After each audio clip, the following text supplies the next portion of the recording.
Ready when you are. Wonderful. Jonathan, thank you. No problem. Welcome, everyone. I would like to call to order the October 11th, 2023 regular school committee meeting. If we could all rise for the Pledge of Allegiance. I pledge allegiance to the flag of the United States of America and to the republic for which it stands, one nation, under God, indivisible, with liberty and justice for all.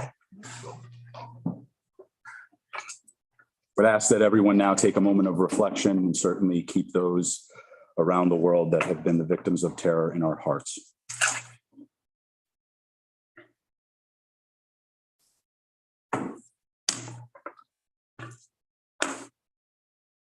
Thank you. I will consider a motion to enter into executive session under RIGL section 42-46-5A1 and RIGL section 42-6-5A3 via roll call. Second. Kapasati? Aye. Hannah Ayotte? Aye. Megan Gonzalez? Aye. Susan Kinane? Aye. Mike Rocha? Aye.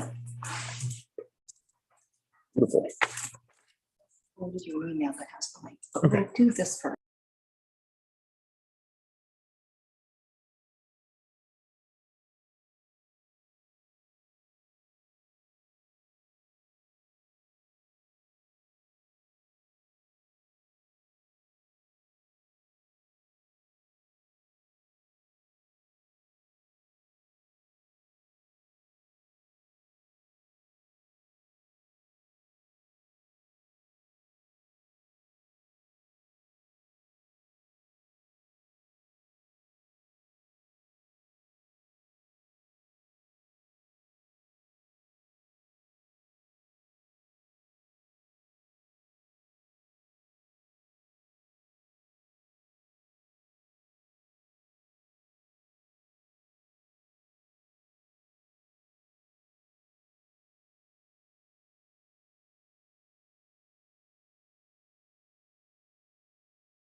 Nothing, you good?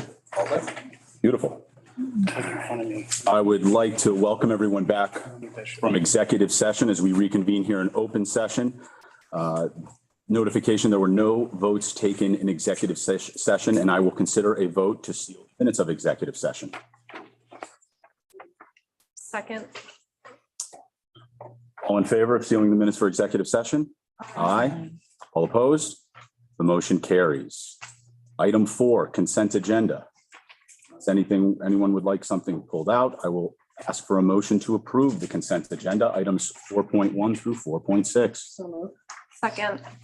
All in favor of approving the consent agenda? Aye. All opposed? Motion carries. Item 5, fall activities at Wilbur McMahon School. Hi. Thank you, Principal McKinnon. Take over right now. Thank you, Chairperson. First of all, we just recognize our students of the month for the month of September. Our IB theme was caring. We had I'd say about 12 students who were picked by their teachers that best exemplified the word caring. The names are up on the board right now. We are going to try something a little different next month where students in the middle years program, 6, 7, and 8, they're going to choose the people through some Google forms that we produce. So they'll have an opportunity to pick. The next month, the IB theme is the word communication. Next slide. On September 14th, we had a student in 6th grade, Mr. Roach's daughter, Avery Rocha, who was nominated as one of the 16 Rhode Island students who got to ask questions of 2 International Space Station astronauts, Frank Rubio and Jasmine Margbelli.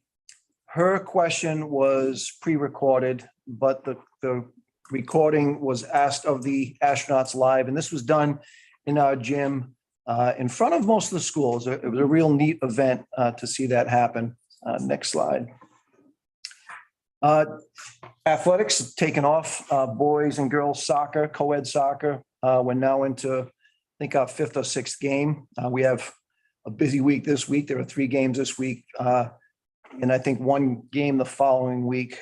They're doing very well. We had our cross country squad have a competition at Wheeler School a week ago, Friday. I want to thank the town of Little Compton for allowing us to use their senior bus to transport our athletes over there. It is extremely difficult to get school buses, our athletes, and the town was gracious enough to allow us to use the bus. Our coach, Jen Shapiro, was the bus driver. And we had some 5th graders who had some outstanding times. If you know anything about cross country, they ran, their mile splits were close to 6 minutes, which is pretty good for 5th graders. We have a teacher, actually the Little Compton School Department Teacher of the Year, recognized by the state of Rhode Island, Jess Higgins, is also supposed to be taking part in Rhode Island Teachers at Sea, RITAS, this weekend through the University of Rhode Island, the research vessel Endeavor. They're going to go about 100 miles due south of Point Judith, set up camp for about 2.5 days and then come back. But unfortunately, the weather is playing a little havoc with that. So they have postponed it until some nicer weather in November 17th as the next date. But Ms. Higgins is looking forward to that. It's something that she kind of put on her docket about a year ago. She has some experiments that they'll be doing with her 5th grade class, dropping styrofoam cups deep into the ocean to see how the pressure reacts with them, and they'll be pulling them up and bringing them back. So that'll be a neat thing. And finally, getting ready to for our International Baccalaureate visit, our verification visit, which takes place this coming Wednesday and Thursday. We have it is done virtually. So we're in the process of preparing for that. I have a good feeling that we'll be in a good place come Thursday, and we're truly looking forward to it. The staff here at school, in particular, our International Baccalaureate Leadership Team of Coordinator Amy Lotz, Torres, Karen Corrigan, our librarian, have got us in a good place right now. And we're looking forward to this visit on Wednesday. And that is what's going on in the school. Principal McKinnon, thank you so much. Michael, congratulations on your daughter being able to read. And also thank you to the town. It's really great. I don't know if Michael had anything to do with that. I know Mike did have a lot to do. members in the crowd. That is awesome that we have that relationship. Right. Item 6, the superintendent report. Oh, it's just a quick one. Capital improvement plan update. Stillwater construction has started the new steam room. It is not a steam room that you would find in a gym. It is science, technology, engineering, arts, and math. And so that should be done within the next few weeks. Some of the furnishings have arrived. They're just so student-centric, colorful. Some of them are tactile in nature, soft seating, etc. And that's from a $25,000 grant.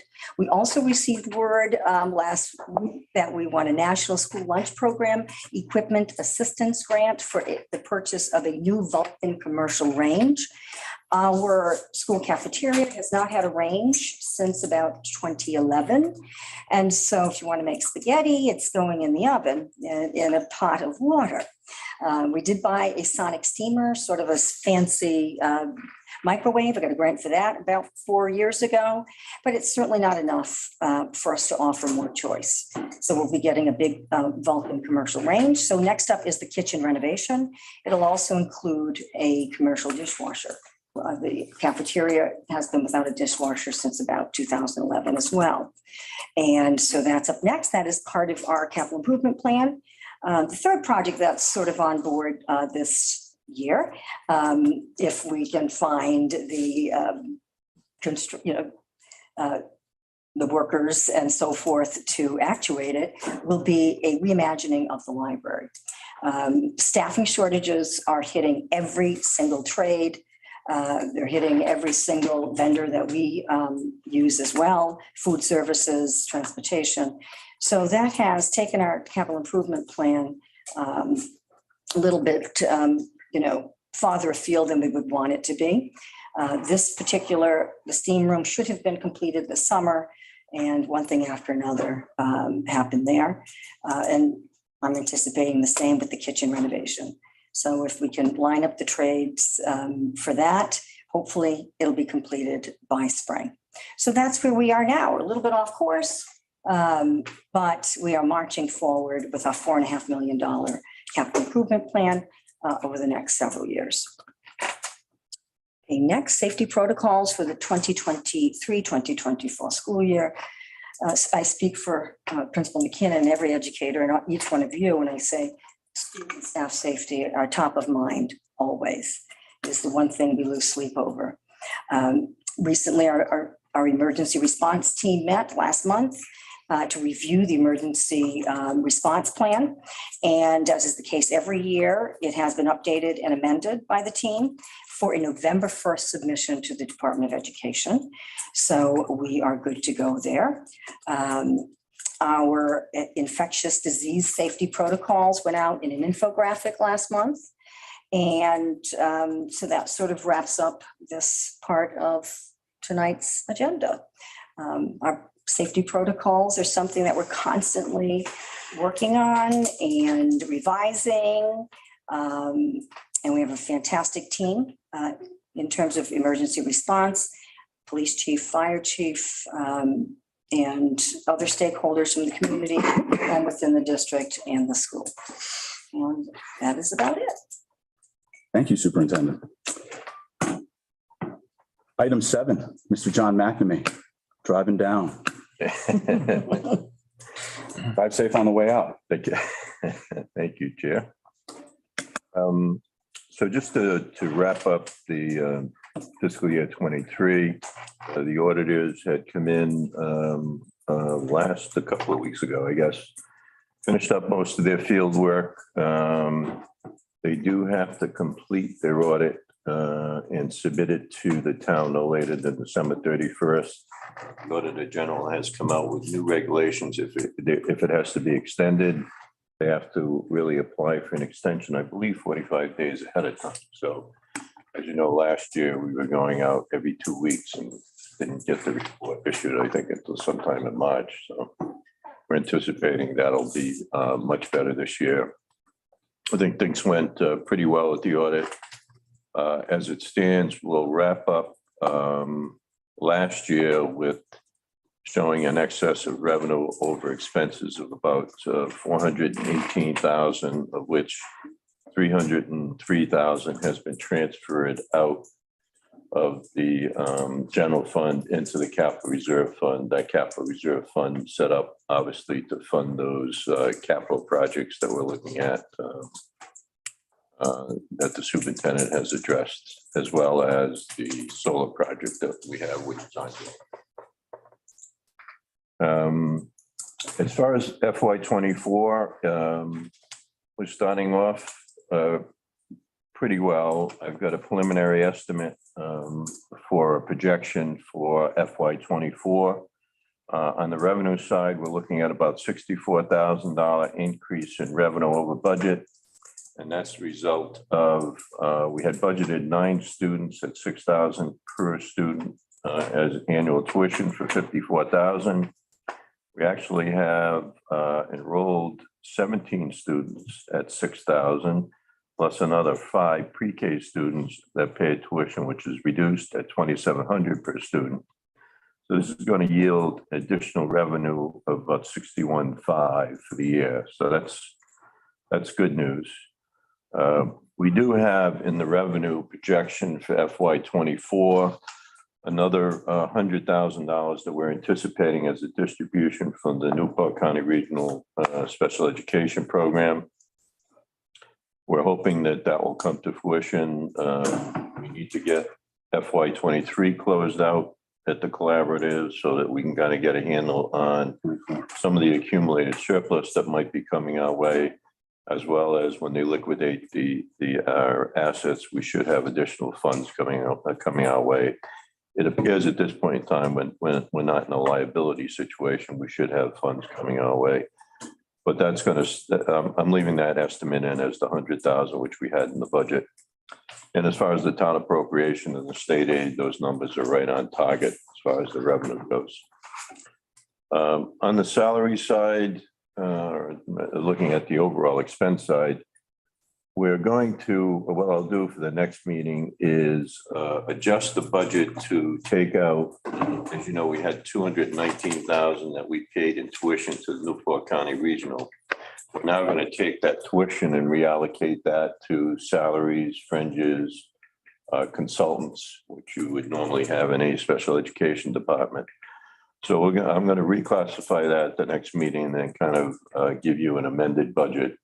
Obviously, that'll balance to the 219 that we're reallocating, so that every month when we look at it, we're going to be looking at something that's consistent with what we're looking at in terms of our actual expenses to the budget. But right now, salary expenses will seem to be on target for our budget. We're a little bit over on overtime at this point in time, so I bumped up the salary projection by about $10,000 to account for that. Fringe benefits are going to be right now, according to my projection, should be on target for budget, as well as our technical and professional services. I don't see any issues with those. Again, that's the area that, we'll start to put consultants in there for like speech and language and other areas that we need for our special education services.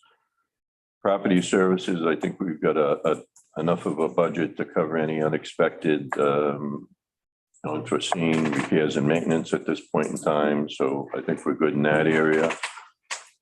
Purchased other services is where the big fluctuation comes in.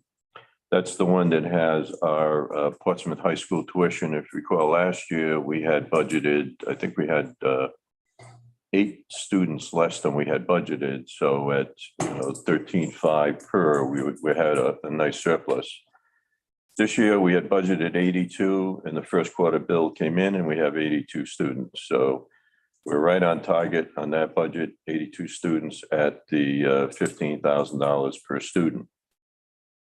Unfortunately, we have more students that are going to our the career and technical education schools outside of Little Compton. So we have 2 students going to the Met.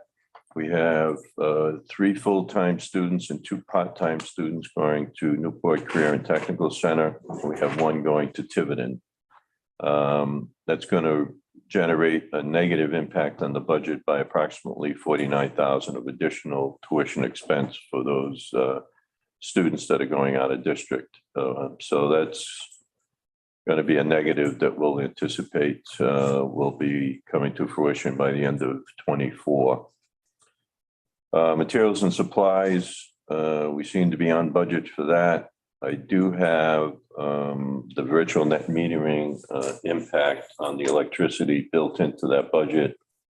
According to the contract that the town signed, that virtual net metering project has to start no later than the end of December. So I'm anticipating that we should be able to meet that deadline and see some of the benefits of the net metering going into the second half of FY24. On the capital and other operating expenses, we seem to be on target in terms of budget. So overall, at this point in time, I would be looking at a projected deficit, surplus of just a little over $10,000 for 24 at this point in time. Thank you, John. Question on that. Go ahead, Michael. So on your FY23, is this your accumulated surplus as of June 30th? So that's the capital and the general combined or no? No, that's just general, just the unrestricted fund. And that number's right? The 704? 704, because last year we ended the year at the 590, and we added 114 this year, the 704. So my recommendation is going to transfer another 300 to 400 into capital. Again, we need to get that capital to leverage the reimbursements from the Department of Education, especially with some of the bonus incentives, so that every dollar we wind up spending on capital, we're going to get 50 cents back from the Department of Education. So that's, and as you know, we really don't budget capital items in our operating budget. We don't, at some point over the last 10 or 12 years, they probably tried to put in, 100,000 a year into capital or try to build up something. But we've never been able to put that kind of money in that, because you also are running up against the 4% cap in terms of your ability to put that in there. So we've had an opportunity to build up some surplus. Some of that is coming from the collaborative in terms of the excess funds over there. So we want to kind of look at building up that capital reserve fund so that we can kind of leverage that and get some of the projects done that we have on the books at this point. So The 709 does not include anything from the solar though, portion of it, right? We haven't dealt with that portion of that, or is that, am I wrong? So we've got what they call a special revenue fund, which is it's kind of a restricted fund, which right now has the $303,000 transfer that was voted on back in March or February. And we've spent about $15,000 out of that fund for solar at this point in time. We need to have the cash flow in there because although we've been approved for the 30% credit on the solar, and we also have been approved for the 75,000 state grant, those are not going to come in until the project is complete. So we're going to need to have the money over there for cash flow purposes to get some of these projects done. I understand that, but I guess I just want to make sure that there's no confusion as far as that in the surplus number includes any of the money that was voted on at the financial town meeting, or as far as like was it 180 some thousand dollars? 177,000 and change. Yeah, so is that included? The 185 from the town. Yeah, that's not included. in Okay, so that's something that's completely separate. That money is going to be requested from the town, and what will happen is that money will go into the capital reserve fund when we need it to pay some of the solar expenditures at that point, so. Okay, Thank you, John. All right. Subcommittee reports. We will start with policy subcommittee, Ms. Hannah. Thank you. The policy subcommittee met on September 20th. We discussed several policies, including the two that we have later on in the agenda for a first read, so I can discuss them further then. Excellent. Item 8.2, Portsmouth School Committee Liaison Report. So I did attend the Portsmouth School Committee meeting last night, and I'm glad I did. I had several residents in town that had asked, no, I know you listen to the meetings, but I think you should go up there and take a temperature of the room. So the good things are our kids up there have a really good student body. They're putting together, blood drives. They're putting together a homecoming parade, which they believe kind of pivot into cap expenditures up there. They believe that the construction on the entryway into the high school will be completed, so they'll be able to do that before the end of October. They're hoping for a homecoming day celebration there. All the CapEx projects at the high school will be completed this year. The following year, next year, they're going to be doing AC, I believe, in all of the elementary schools. That doesn't really apply to us, but that's something to keep an eye on here when we have the solar that they're putting in the heat pumps. And then otherwise, there is a meeting tomorrow for anybody that is a parent of the football team. There was some dissension as to how they handle the policy regarding volunteers and removing the volunteers. So anybody that has questions or has a child on the team can absolutely attend the meeting that I believe is at the high school at 6 p.m. tomorrow. Other than that, I hope that they can complete those projects because those kids got a lot of great things lined up in terms of what they would like to do as a student community. And that's all I have for the Portsmouth School Committee report. We will go 8.3, Ms. Sue Kinane with the Wellness Subcommittee report. We had a meeting on the 21st of last month. One thing that came up was we read the policy, the wellness policy, and several people had an issue with some of the language in it. I don't mean to be dumb, but I don't know what to do with that. What do we have? Go ahead. What's the? It was about when the policy talks about prohibiting things. Where I do it. Anyways, they spoke up, several people spoke up, and I remember you said we could revisit that, we could have conversation. Talking about the Absolutely. foods, yeah. Okay, yeah, absolutely. So what do we do with that now? Just Come up with, if I may, Chair, come up with the language that you want to see. Yep. And then it goes to the policy subcommittee. Okay, And then we do a first read, right? And you do a first read. so at the next meeting, we could do that? Is that 100%. okay? Yes, All right. 100%. Yeah, as long as it still learning. complies with state and federal law. Okay, cool. Thank you. Excellent. And finally, item 8.4, Mr. Mike Rocha for the Town Recreation Subcommittee report. so the rec committee, we met last month on the 25th. A couple of things was they're in the process of actually putting a sign together that will be posted down towards Veterans Field, which will describe the different areas, the tennis courts, the walking track, the soccer field. I love it. And there was a fourth one, and then just drawing a blank right now, but basically it's going to have a little description of each different section. And each different section actually has been named after somebody previously. So on the back of the sign, they'll actually have the description and what each section means. On the front, they'll actually have a layout, a map. It's the plan to different areas, if you would. One of the things that we'll also include is the website, because right now, how do you know what the recreation committee is doing? What's going on in town? So it's basically going to be an informational board, if you would. That's going to be put up. It's It's approximately a 4 foot by 3 foot sign. And one of the committee members is actually making the frame for it, and they're working on putting the sign. It's been referenced that the sign will look similar to the one that's on Peckham Road. I believe there's maybe it's a piece of conservation land, what have you, by the Vineyard. Okay. So they're working on that. Another thing that I brought up at the last meeting that will be coming up on the upcoming agenda is that I know that I took a part in bringing the playground back up to speed a little bit, because all the mulch, the wood chips and everything were depleted. With that, the budget was depleted as far as what's available to actually for maintenance of the playground. And there's always the question of, well, who's in charge of the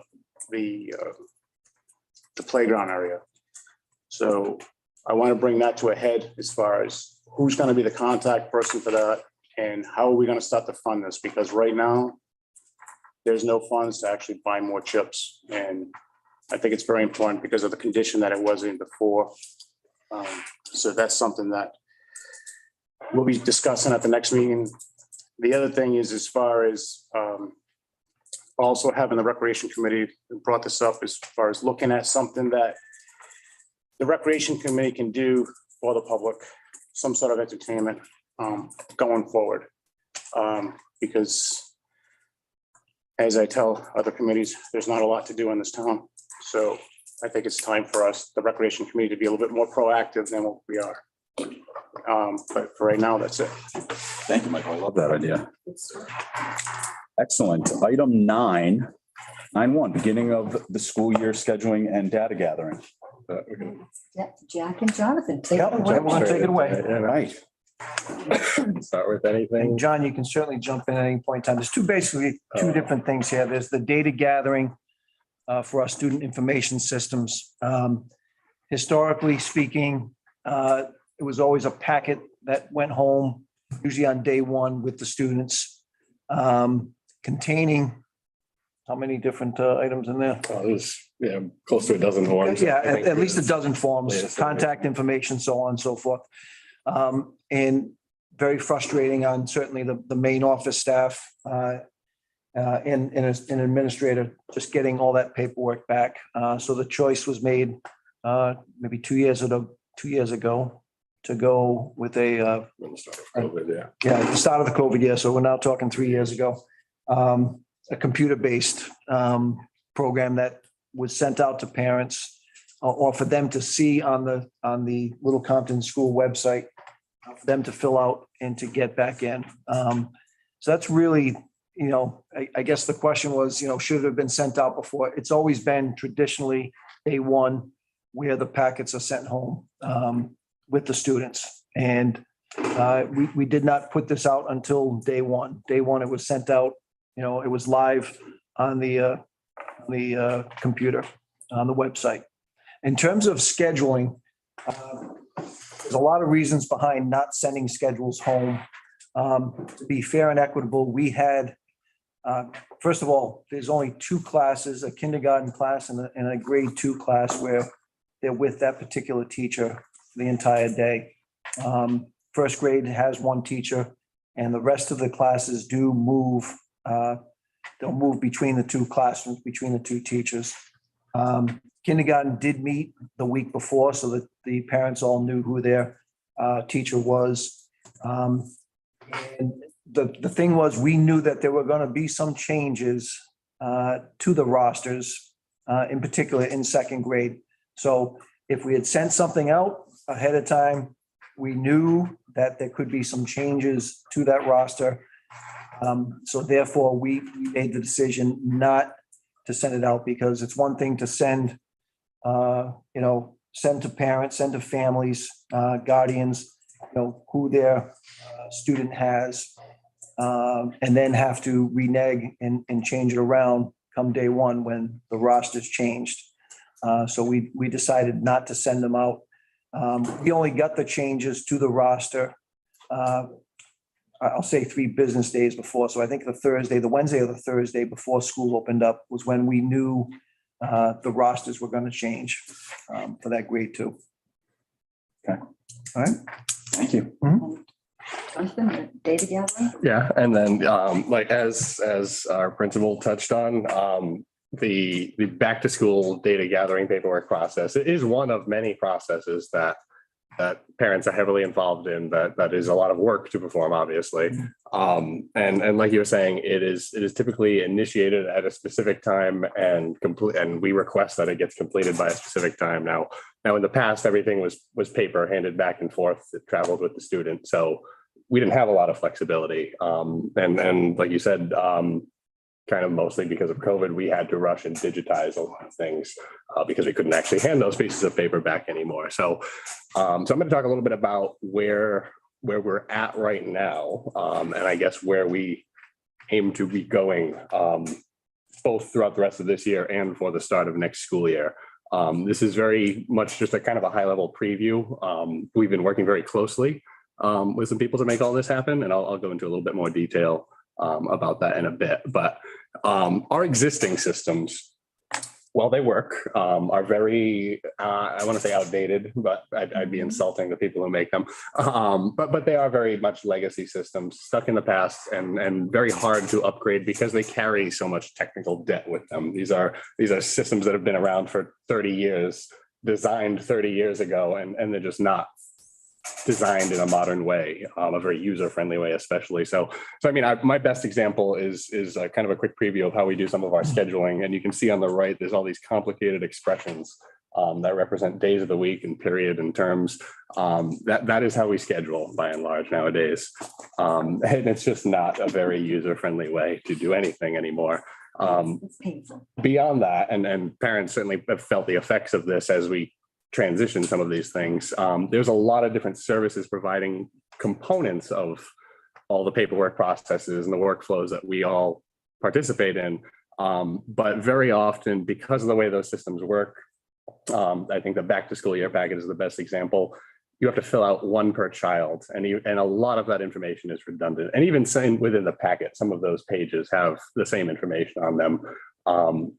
Some of those older systems we're currently dependent on just don't have the ability for us to pre-populate those things for you to make it as easy as we'd like it to be. So we are working on changing a lot of that, where this complicated mess of sending things back and forth goes away. I don't expect you to read this because it's really tiny, but this is kind of just a high level overview of how the school year goes. Now I can't zoom in on this. Okay. So can I drag it with my finger? Kind of. I don't know what's happening now. Hold on. You go. All right. Who's the IT guy around here? It kind of worked. All right. Sure. So at the start of the year, nope, it's not working. We'll stay zoomed out. At the start of the year, that first blue bar, you can call it really scheduling. That's when, sorry. That first blue bar, there we go. You can call it new registration. So as soon as the year ends, the school year ends, we open up a period and we say, if there's any new students coming, please start registering now. At some point in the middle of that, we try to gather up all of that data and we move down to that next blue bar below it. This is like midsummer where we try to balance all the schedules, configure the rosters, get that all programmed into our SIS and actually make the schedules for everybody. But obviously we need a lot of that other data to be done, to be processed first before any of that can happen. And then as you proceed kind of closer to the start of the school year over here, towards the end of August, there's a bunch of manual tasks. The rostering has to be finalized, the schedule has to be committed. We have to turn on all these synchronizations with various systems. And everything that happens there has to happen in a very specific order at a very specific time, or else nothing dependent on it works properly either. So we're trying to move away from that. And so if you take one thing away from this image, I guess, it's that everything in here is very time dependent. The future is something that's a little bit more cyclical, I guess you could say. So what we're going to move to is a model where at any given point in time, it's not initiated by the end of the school year or the start of the school year. At any point in time, somebody can begin registering their child with us. As soon as they register their child in the same system that our main office will be using to manage all of that data, and the same system that teachers will be using to grade all of those people, parents have already provided 90% of the information we'll ever need from them. So at that point, it can be a cyclical process where every year parents might be prompted by us around the start of the school year to go back in and update their information. But when they do, it'll be logging into a portal where you'll see your current information and be asked to confirm it or change it. Say maybe there's a new emergency contact you want to add in addition to the 3 that are already there. So that the idea is that can be done at any time by anybody. It's all completely self-service, meaning you set up the information, we approve your registration, obviously, or if you're already a member of our school community, we will do that in advance for you and send out plenty of information on that. But I guess that's the point of the second picture, is that there are no specific events throughout the school year that any of these processes will be tied to anymore. So it's not a critical path schedule. Exactly. So when it comes to getting that paperwork started, we can actually send out at the beginning of summer. We can start sending out reminders for people to do that. And they have the entire summer to simply log in and confirm what's really already there by and large, rather than start a new packet for every single child that involves typing a dozen pages of mostly repetitive information. So not only is it going to be a lot easier on everybody, hopefully, but it also takes a lot of the error, the potential, I guess, for error when things are transcribed or moved between systems. It takes that right out of the equation. So how we're going to do that is we've been working with a very interesting company, an amazing company, actually. They've been doing a lot for us completely on their own. And they've also been working with us and RIDE, the state, to kind of look at how the data is structured, how everything we need to store is stored in our systems, as well as how the state requires it to be stored when we send it to them.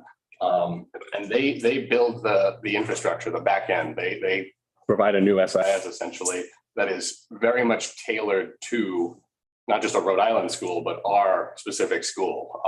That means across the board, from standards-based grading and report cards in the elementary side of things to more traditional report cards as they transition up, also integrating standards and curriculum into those metrics rather than just be a number on a page. And it's a very user-friendly. There's a heavy focus. The whole system was created largely by educators. There's a heavy focus on the user friendliness of it. So that screenshot I showed you before obviously looks nothing like that. Now, I just have a couple, well, I'll talk a little bit about it. So as I said, registrations are self-service, meaning once you fill out that paperwork the first time, you filled out most of the paperwork you'll ever actually need to fill out. And once the main office sees that, we get it, we approve it, make sure all of the right information is there, maybe touch base with you if we need something else. Once that's all approved, your child is registered, it's in the system, you'll start receiving emails, notifications from the school. You'll know once the school year starts, you'll know when an assignment hasn't been turned in by a specific due date. All that kind of stuff is available and configurable according to preferences of each individual family. Again, the yearly registration, the paperwork, this is kind of just an idea of what the main office sees. It breaks it down into steps. So if it's time to update 3 of those things and we already have everything else on file, people will not be prompted for all this additional paperwork. Other processes can also be tied into that. Field trip permission slips, event signups, all kinds of things that require some kind of exchange of paperwork can be done right through that portal. Every family gets their own, and if you have multiple children, can do it in bulk if necessary. It's kind of just an example of the workflow process, nothing too specific. But the idea that packets are no longer bound collection of PDFs again, nothing you'd have to repeat over and over. Our benefits we get back out of this are also huge. The big focus is on the user experience, but they have an amazing set of reporting tools, all completely customizable by us. And in general, I think we can pull any metric or any combination of metrics from any range of school years at the drop of a hat. Very much unlike our current system. It's there, but it's hard to get the data out. It integrates into the full school year calendar, ties everything to that. It automates scheduling, so you can set the terms, how often you want a class to run, the course load a student at a certain level is expected to take, and it will, by and large, balance those schedules for you without having to do so manually. That will also hopefully speed up that process and save a little bit of hair being pulled out. No offense. And some really modern tools too.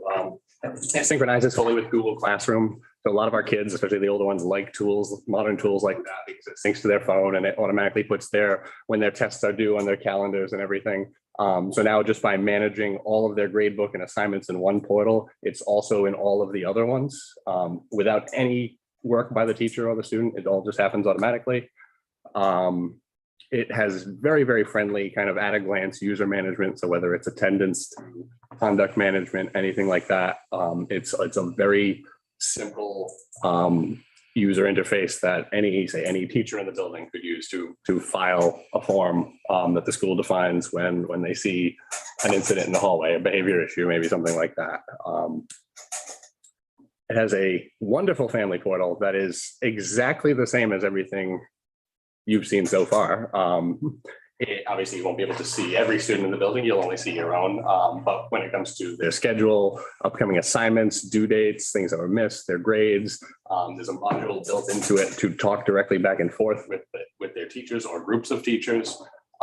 So it actually will condense many other tools over time back down into one place for every family to go for everything, rather than I think we use Aspen, we use Parent Square, we use AirSlate. There's all these different ones. A full set of course management and curriculum and standards-based grading, like we talked about before, where you can actually drill down into the specific learning standards in some cases and see exactly what is behind each number on a report card. So again, the old way is kind of, we're pushing that out the door. We're really focusing on the new, easy to use, easy to update. And I know that encompasses a little bit more than just the data gathering process. But I definitely wanted to touch on some of those other things too, because it's not just about taking the data from families and storing it and doing something with it anymore. It really integrates into a lot of different systems. There are, I want to say we send probably 2,000 records a day up to the state between attendance and enrollments and programs and all these other things. There's a lot of data that goes behind ensuring a quality education and accountability for that too. Curriculum data input also, in other words, the progress of the student. Yeah, so in a by the couple, teachers. yeah, and in a couple of ways, yeah. It differs, I think, by the grade level, and Jack can maybe talk more about the specifics of that too.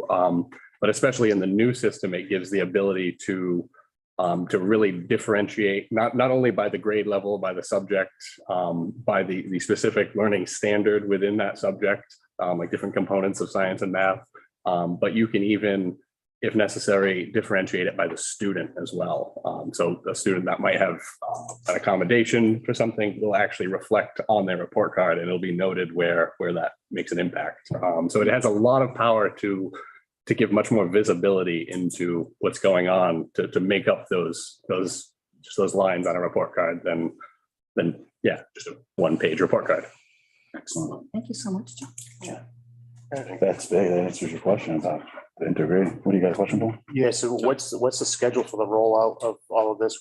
So we're targeting the Q3 start date to launch it internally, so to the halfway point of the year. We're working right now with them to finalize the pieces more related to state reporting and everything else. Their student information system, the core product of it, is by and large ready to go.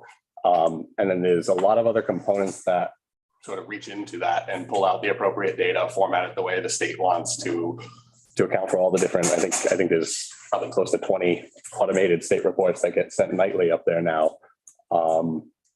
So once that piece of it's finalized, we test it, validate, and it's good to go. We are going to ramp up, which hopefully will be very soon. We're going to ramp up in the months leading up to that point with training for everybody in the school, and hopefully make a smooth transition. Yeah, right at that Q3 start mark. So teachers will be grading after Q3. Parents will have access to those portals by, I don't remember off the top of my head now, January 23rd, something like that.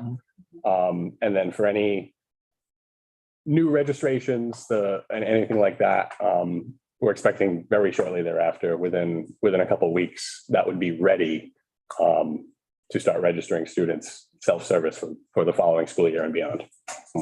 Excellent. Do you see costs or something like that? That is an excellent question. Interesting. So right now, they're actually working with us and working with us, the state and a couple other agencies to do a lot of this at no cost to us. I like that. And the With really guinea pigs. exciting Partnership. Guinea pigs. This is a really revolutionary company. I work with a lot of technology companies and I've never actually seen one like this. They Venture? Are they a Google venture? they're not. They're just they started out as a small company. I want to say their founder was an educator. Almost all, like 90% of their staff or something crazy, were former educators or administrators. So it's a very district school centered focused group. Are they utilizing, I'm sorry. No, when we public comment, this is, we otherwise. Are this they will go. utilizing Rhode Island as a, Yeah. So something they can utilize over the rest of the country? Scale, yep. yeah, and they definitely want to expand. I forget the exact numbers, but they have coverage of several million students already. They now have an agreement with Massachusetts. They are the statewide vendor for all of New Hampshire now. And they do provide some really interesting options at that level too. I won't get too much into the details because then you'll really all start to fall asleep. But what they offer, even at the state level, is the ability to integrate with all of their systems and all district systems, maybe simultaneously.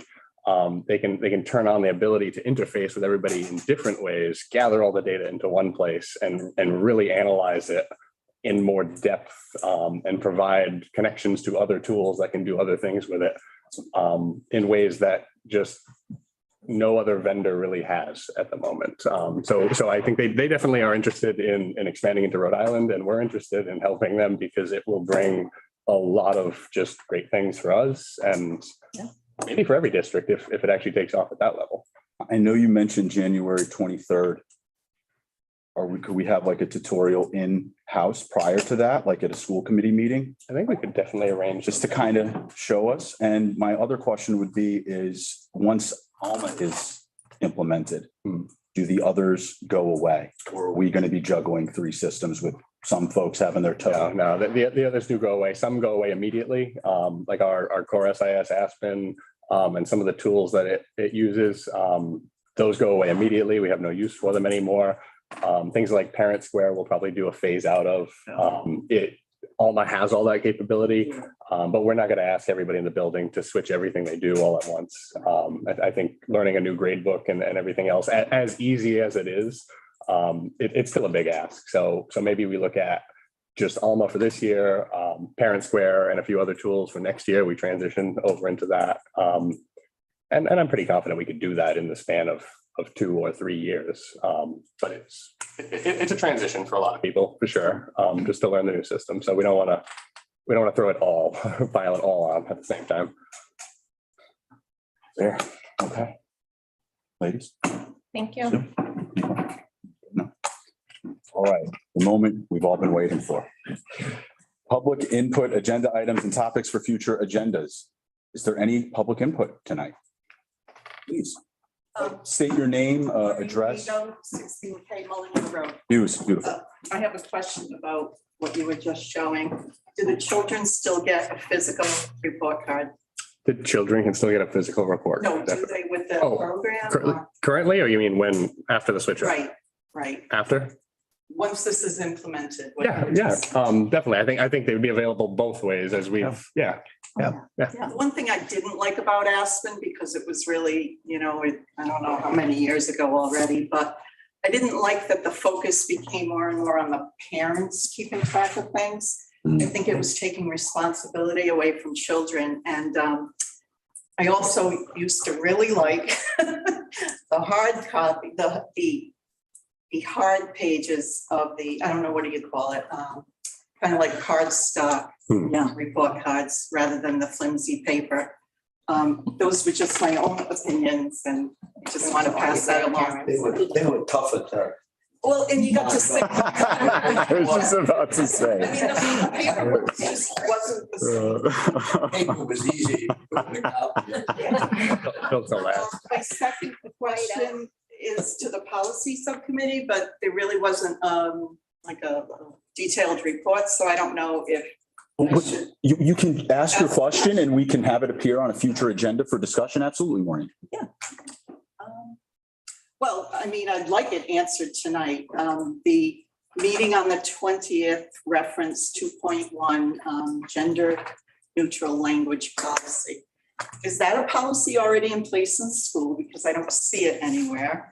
And if not, is it being proposed as a policy? I can answer that. So that question can be answered by the superintendent or the policy subcommittee chair. Third part to it, if it's not a policy and it's not being proposed, why is it on the agenda for the subcommittee? Go ahead. So there was a question brought to the subcommittee if that was a policy that we should adopt. We discussed it. It was, we came to the decision that it was not something we wanted to move forward to the full committee for approval and adoption. So that is, it's not the current policy. It is not a proposed policy. And it was just a discussion we had at the subcommittee level. So is there a policy that you read? Nope, it was like, so we had an agenda item to discuss if we wanted to create a policy surrounding gender neutral language. And we decided that we didn't want a specific policy discussing that. Go ahead, miss. Name and address, please. Why did I read today that you had a talk? State your name. Carolyn Thank Montgomery, you. West End Road. I'm probably the oldest person here. I've lived all my life. No, you're not. And I graduated just from here, well, high school. Why did I read the policy that was adopted in 20 and 21, or 21 and 22, because I printed it out, I didn't bring it tonight. And it seemed that you had adopted that policy of neutralization. And you're telling me you don't have a policy now.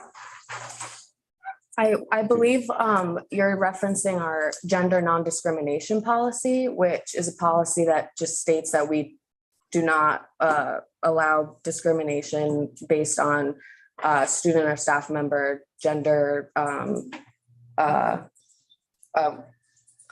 drawing a blank. Gender pronouns, whatever expressions, gender discrimination in any way. So that is just a policy in that we've had on the books, yes, for several years. But the policy, You have it on the book, so you do have it.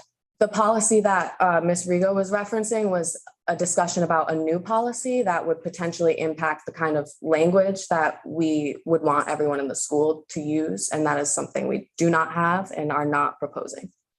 And you're not proposing? Nope, the policy you see currently on the books is just to not discriminate based on gender.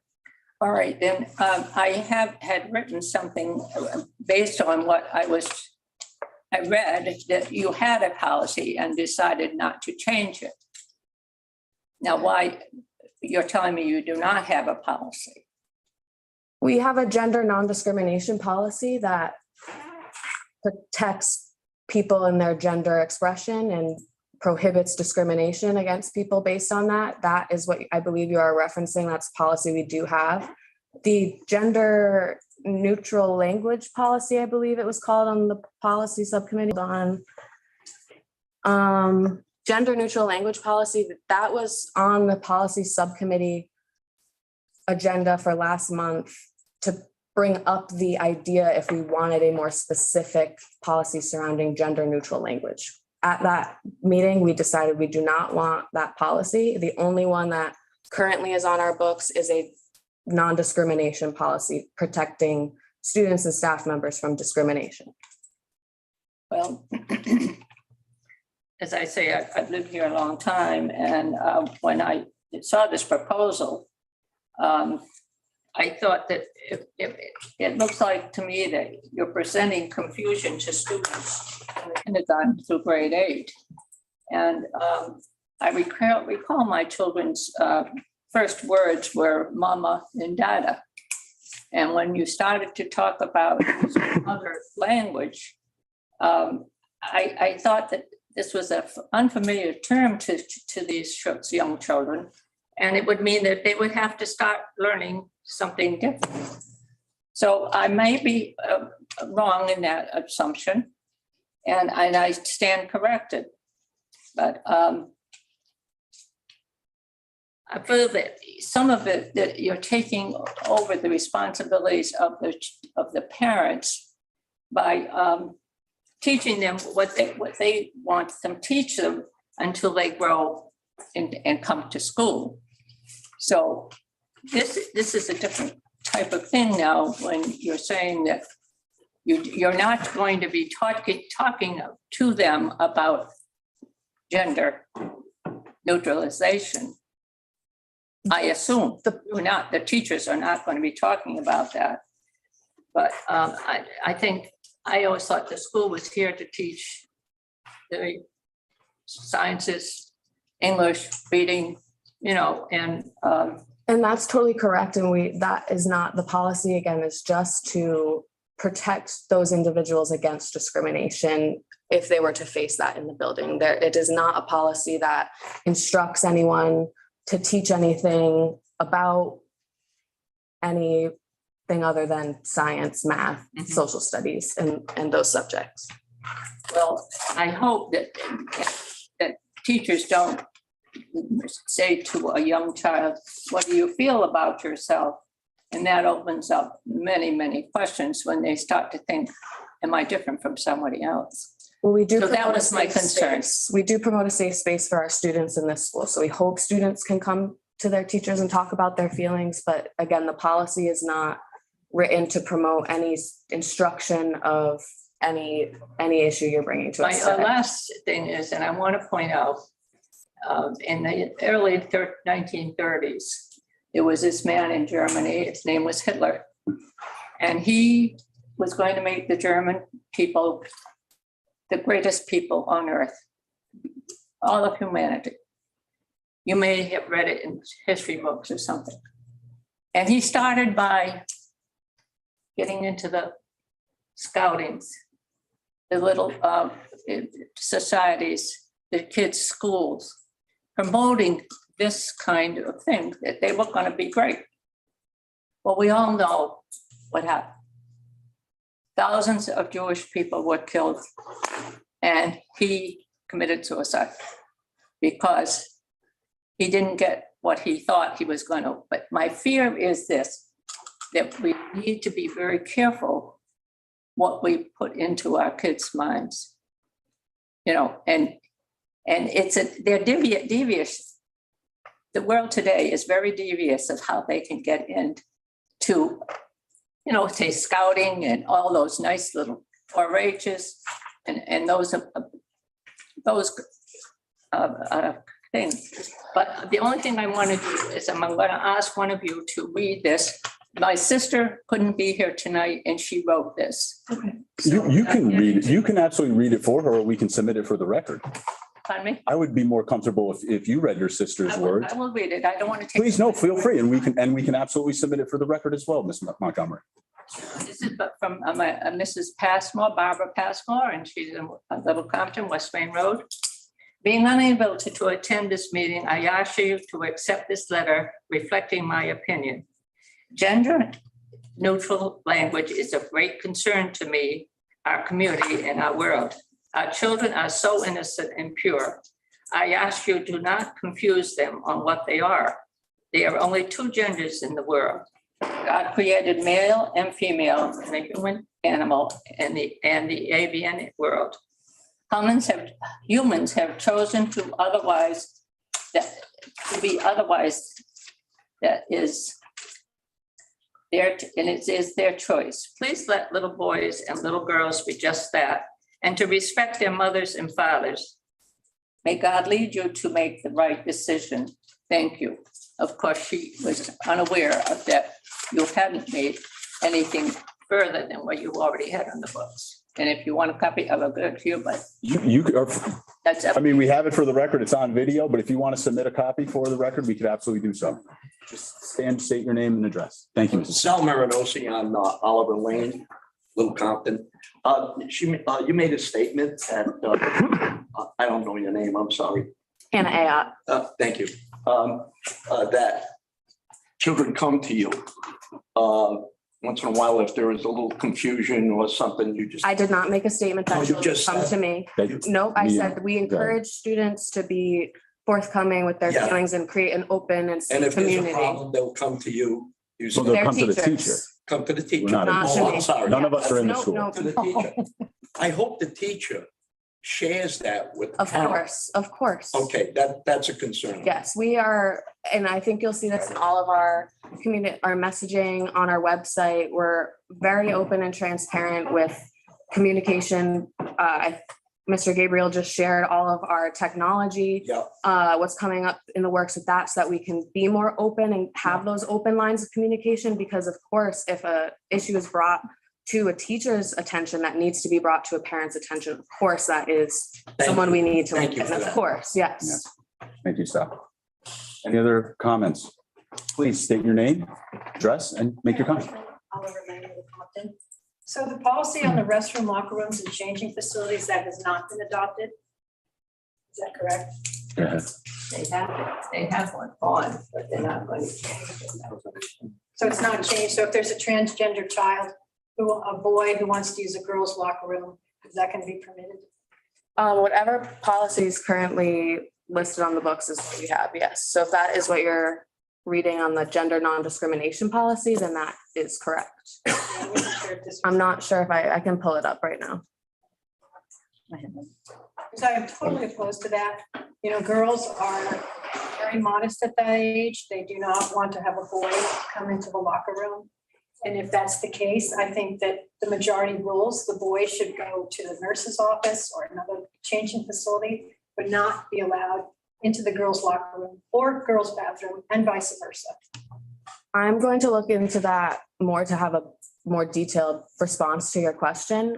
So I will get back to you about that. And I also encourage you to email Jen to ask us to put it on our next policy subcommittee agenda, where we can have a more public discussion about that as well. Okay, thank you. Thank you. Thank you. Mhm. Is there anyone else? This is what it's all about, this dialogue. Please, if you have questions, everyone that showed, please, miss, please. This is a different subject. Cindy Shops. Yes. That's Lane Road, Compton. With so much emphasis being on attendance and not being absent nowadays, with the healthcare crisis that we just went through and the health and the threat of more to come. Parents are pushed to have their children here no matter what, because the numbers need to be good for the state. And I just think that that should be tabled right now, because if your child doesn't feel good and you're in doubt, they should stay home. If your child has had a fever, they need to stay home for 24 hours. Correct. Parents seem to be punished more for absenteeism rather than, some parents can't Oh, I understand. As a keep working. their kids home because they're working or whatever. There's no repercussions, but it's, and then the whole policy, if they're absent so many days, they get a letter saying, they could be turned into the DCYF language. No, hasn't been done, but we don't have enough faculty and time in the school to take this on a one-on-one basis with families as situations come up. I just don't think that should happen in this small school. I mean, it's a big city school with a lot of children, and you don't have the time to go to each individual family.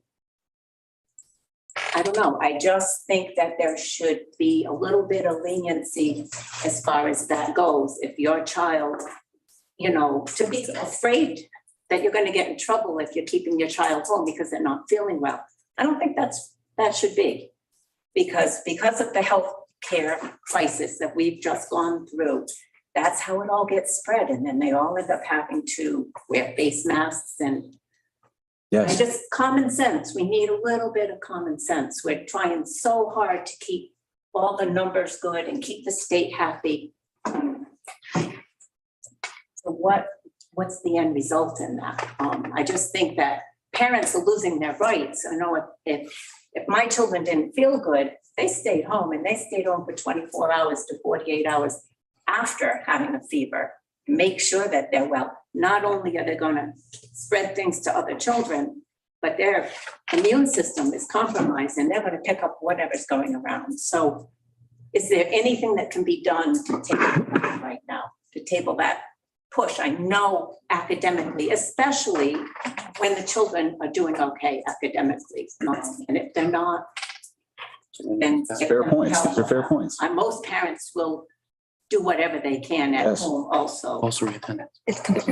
Yes. Thank you for your comment. And then I do want to, one of the administrations to kind of talk about what are in place when children are excessive absences and how are we handling these things? Well, Is that allowed to, Sean? yes. Yeah, as long as it's just simply answering the questions of the public. It's not really for the committee So to discuss. two questions really in Mrs. Schaub's statement, really. School attendance is compulsory in the state of Rhode Island and I think all 50 states. And we are bound by law to ensure that students attend school. School only runs less than half the days of a calendar year and 180 days. And it really isn't a lot to, really move kids along through all of their learning. And so schools do clamp down on attendance when there are excessive absences. We have to. That is our charge. And that also ensures the safety of the kids, that we know where they are, and also that the connection between home and school is remaining tight and relevant to that child's academic year. And so that is out of our hands. It is our charge to ensure that the statute that compels all children to be in school from the age of 5 to 16. And Is that a requirement by the state? yes, it is. So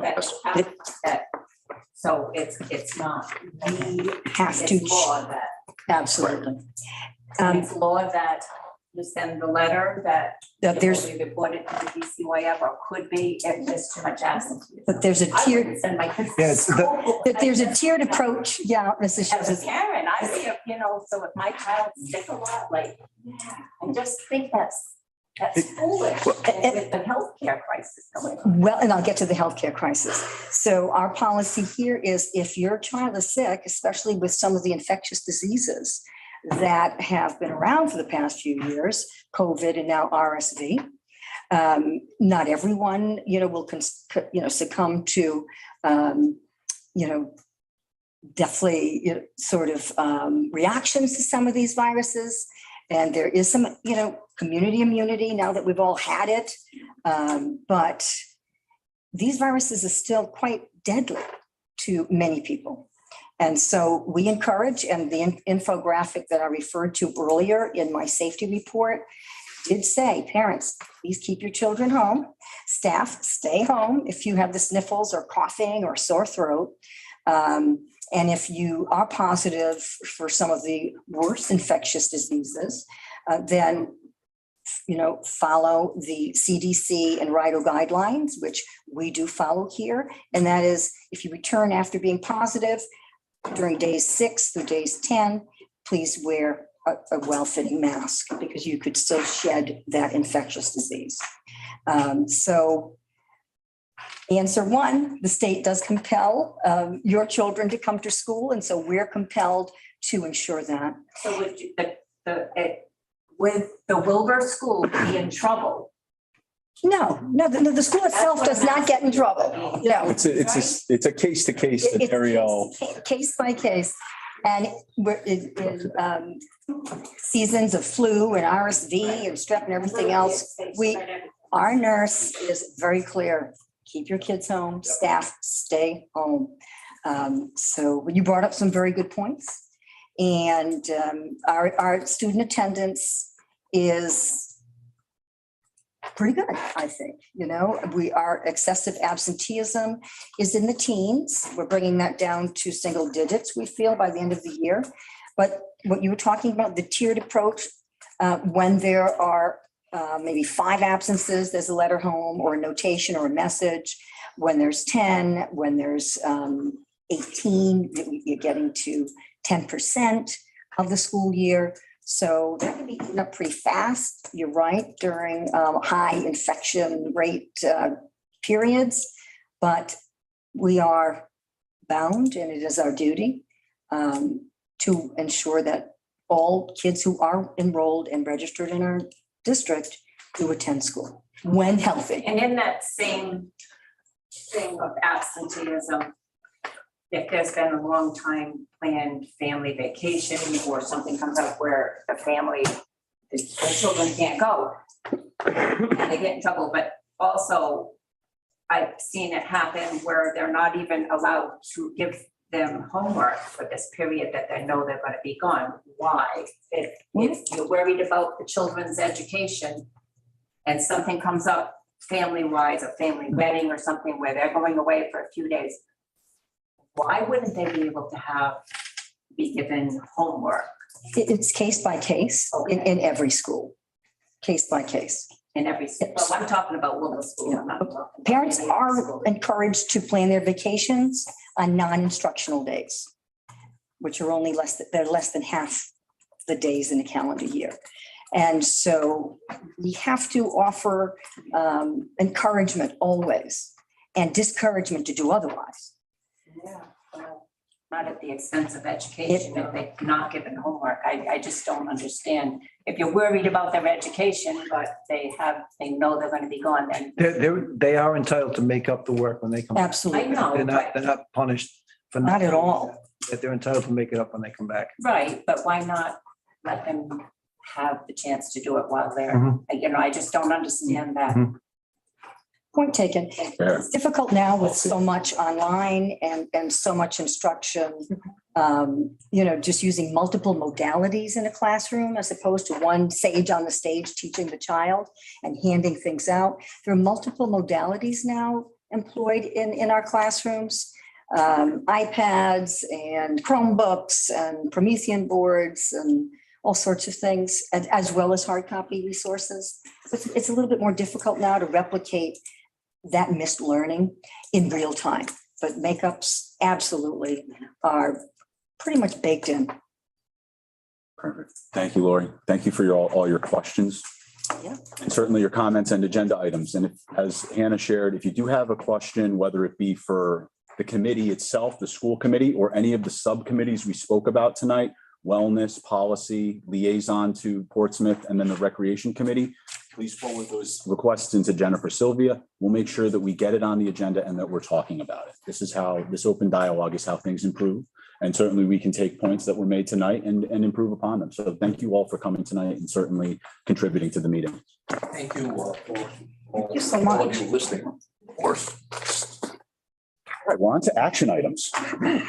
11.1, consider, discuss, and vote to approve the superintendent goals for 2023, 2024. We have reviewed these goals at the last meeting. We also did today in executive session. Up there and There'll be public notes. That being said, do I have a motion to vote to approve the superintendent goals for 23, 24? So moved. Second. We will vote via roll call. Travis Audi, Aye. Hannah Ayat, Aye. Megan Gonzalez, Aye. Susan Kinane, Mike Rocha. That will be available on the Wilbur McMahon website. Excellent. Item 11.2, I'll pivot back over to Hannah and she can talk to us about discussing our first read, the crisis response policy. Okay, thank you. So I can kind of talk about 11.2 and 3 at the same time. 11.2, the reason this one is on here is because we're taking out the language regarding suicide prevention and creating its own separate standalone policy. So that's why we see that on the agenda. The yellow is what we're getting rid of in this policy, and it's going to be its own standalone policy, which is 11.3, suicide prevention policy and protocol. So the only thing that changed in that first one was suicide language just being taken out, put in a new spot, and that is this spot. And this just basically reiterates our based on Rhode Island statute, the policy and protocol we need to have put in place to prevent suicide. And this is just a first read, so we can, of course, bring it back to policy subcommittee for any edits, or we can discuss and vote next month. Thank you, Hannah. Unless there's amendments now, I would take that everyone will review these. If you have questions, concerns, we can certainly forward that in and make sure that it's yours. Go ahead, Michael. I have to go back over this and read this. Okay. It's just the first read, so no vote tonight. Right. But I guess my one question is, and it could be in this policy, and I'm not aware of it yet. Is there any part in here that references the contact with parents / caregivers if this was to any concerns of this comes up? Is there any set protocol on that as far as this? It's like, this is how we're going to handle it.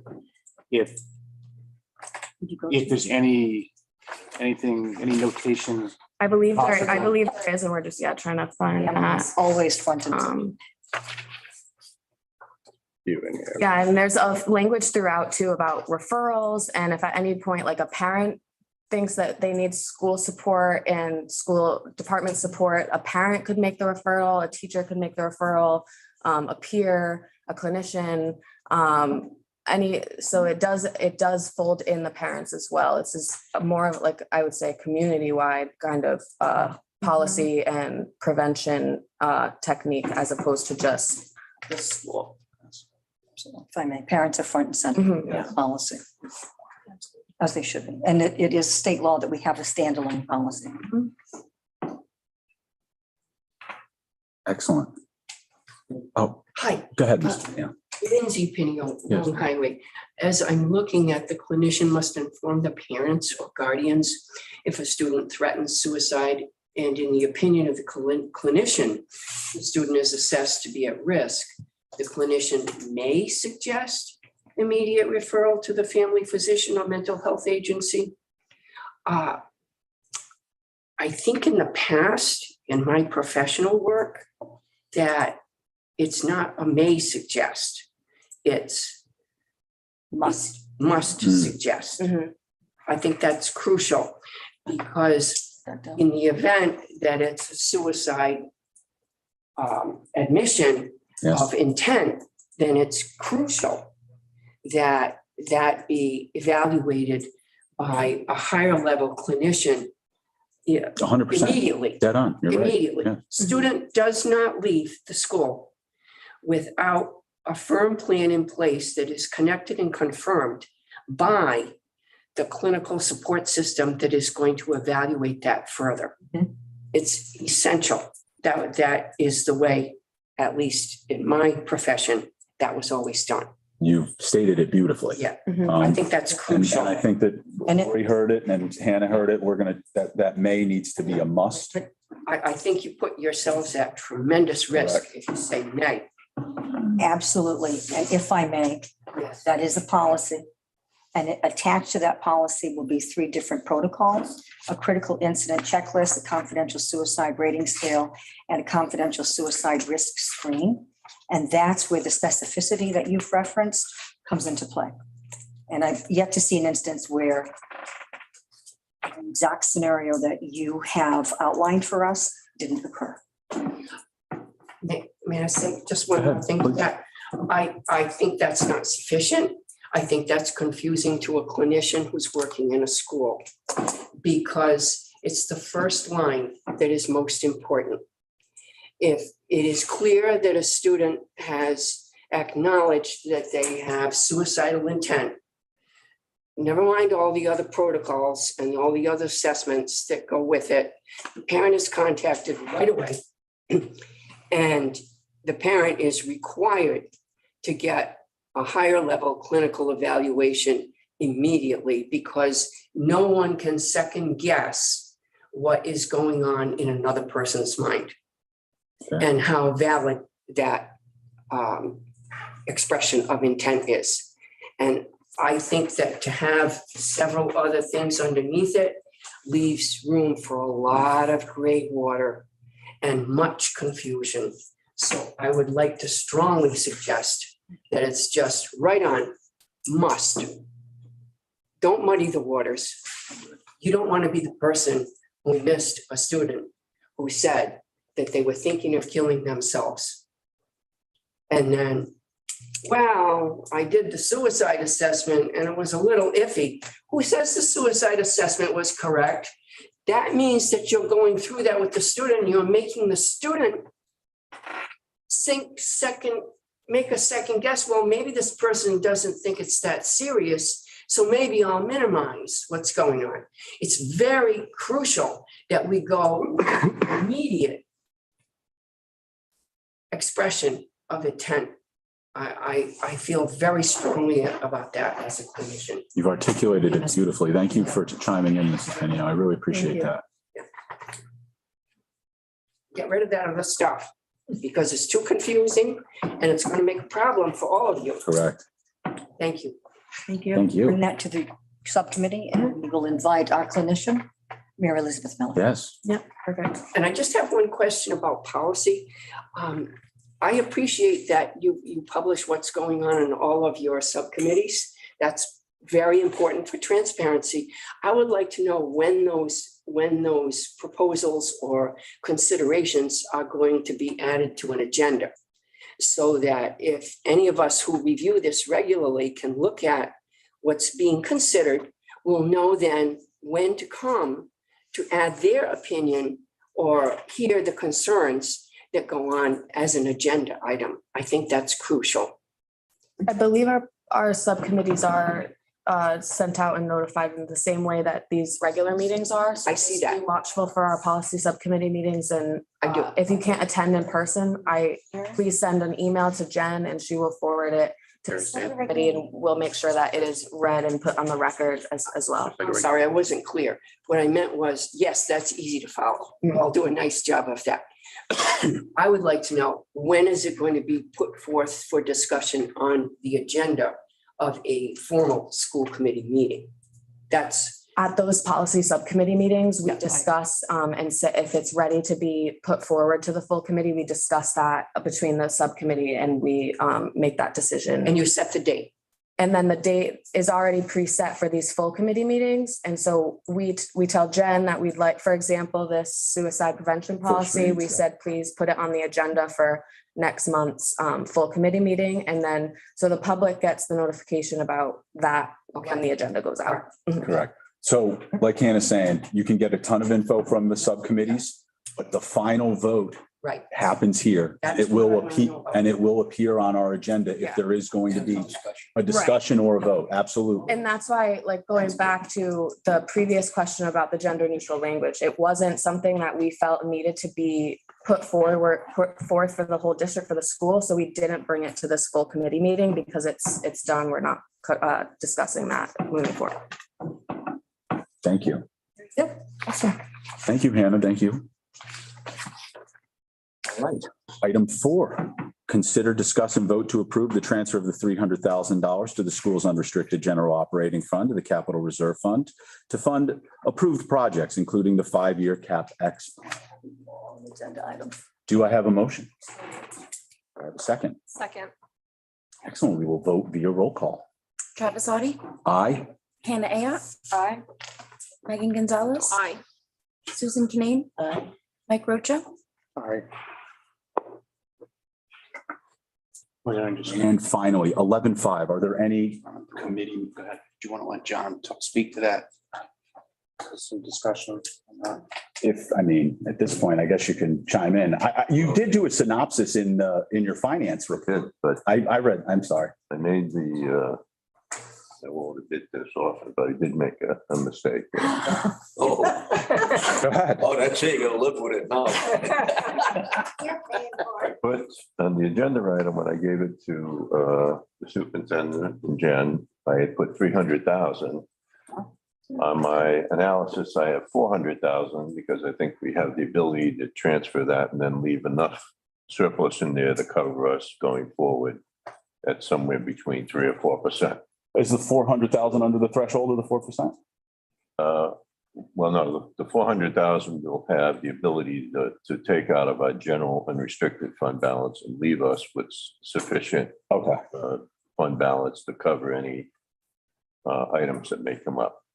Now, my recommendations, we have and we voted on the 3, and that's fine. What I would probably do is I'll wait for the audit to come in and come back to the committee for the additional 100,000 once we have the final numbers for the audit. Appreciate that. That makes me feel a little bit more comfortable. It'll make the legal counsel a little happier too. So. Excellent. People helping people. One hand washes the other, both wash the face. Do any school committee members have requests for information from the administration or legal counsel? I do. Go ahead, Michael. So going forward, if we could on our, when we have our, I'll say our policies that we're referring to, whether they're at the sub policy committee or whether they're here, if we could reference them in our agendas, and I'll use 11.2 as an example where it says first read. If this was a brand new